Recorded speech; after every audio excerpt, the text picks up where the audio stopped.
Ahojte, ja som Pali a som člen týmu Safe Academy.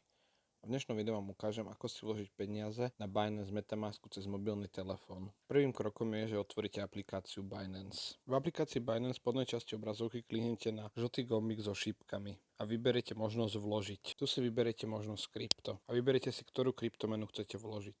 Ja vám ukážem, ako vložiť Ethereum a USDT. Vyhľadáme USDT a tu si vyberiete, na akej sieti chcete vložiť. Ja vyberiem sieť Arbitrum One. Ja už som na sieti Arbitrum One do svojho Binance účtu vkladal, preto už mám adresu peňaženky. Keď to bude váš prvý vklad na sieti, bude to 20 vytvoriť adresu. Kliknite iba na tlačidlo vytvoriť adresu. Keď budete už mať adresu, skopírujete ju. Po skopírovaní adresy prejdete do aplikácie Metamask na vašom telefóne. V aplikácii Metamask kliknite na modrý symbol so šípkami v spodnej časti obrazovky a vyberete možnosť Send. Sem vložíte adresu, ktorú ste skopírovali z Binance. Kliknite tlačidlo Next. Vyberiete token, ktorý chcete poslať.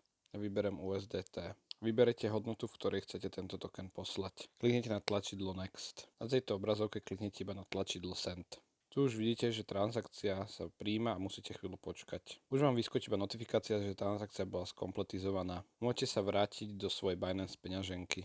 Po potvrdení transakcie sa vráte do Binance aplikácie. Po chvíľke vám príde e-mail, že váš depozit bol spracovaný a už vidíte nový zostatok vo svojom Binance účte. Teraz vám ešte ukážem, ako si poslať Ethereum na váš Binance účet z Metamasku. Znova kliknite na žlté logo so šípkami v spodnej časti obrazovky a vyberete možnosť vložiť. Tiež vyberete možnosť krypta a vyhľadáte Ethereum. Tu si vyberete sieť, na ktorej chcete vložiť. Ja budem vkladať na sieti Arbitrum One. Skopírujete adresu, prejdete do aplikácie Metamask. V aplikácii Metamask kliknite na modrý symbol so šípkami v spodnej časti obrazovky a vyberete možnosť Send. Sem vložíte adresu, ktorú ste práve skopírovali. Chvíľu počkáte a kliknite na tlačidlo Next. Tu znova vyberete kryptomenu, ktorú chcete posielať. Posielame teraz Ethereum a vyberete obnos, ktorý chcete poslať. Kliknite na tlačidlo Next. Tu už iba kliknite na tlačidlo Send. Transakcia bude chvíľu spracovať. Po chvíli vám dojde e-mail, že váš vklad bol úspešne urobený a svoje krypto uvidíte vo svojom Binance účte.